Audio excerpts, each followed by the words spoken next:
BNP ক্ষমতায় গেলে রক্তে ভাসিয়ে দেবে বললেন ওবায়দুল কাদের। আওয়ামী লীগ সাধারণ সম্পাদক ও সেতুমন্ত্রী ওবায়দুল কাদের বলেছেন, বিএনপির হাতে 15 আগস্টের রক্তের দাগ, তাদের হাতে 21 আগস্টের রক্তের দাগ, তাদের হাতে শ্রমিকের রক্তের দাগ। বিএনপি যদি আবারও ক্ষমতায় যায় তাহলে দেশ রক্তে ভাসিয়ে দেবে।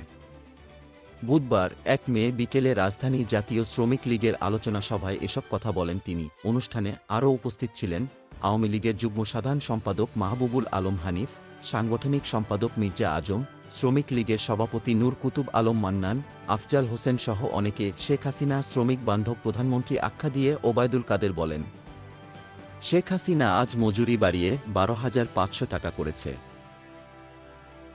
এখন শ্রমিকের ওপর কোনো নির্যাতন নেই। শ্রমিকদের অধিকার দিবসে আমি বলব, আপনারা ঐক্যবদ্ধ থাকবেন।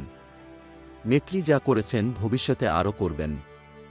নিজেদের মধ্যে ঝগড়া করে শত্রুতা সৃষ্টি করবেন না। শ্রমিক হত্যার রক্ত যাদের হাতে, এই দেশ তাদের ক্ষমা করবে না। মন্তব্য করে কাদের বলেন, বিএনপির মধ্যে কাউকে পছন্দ না হলে বলে সরকারের এজেন্ট এই বিএনপিকে আমরা ভাঙতে চাই না।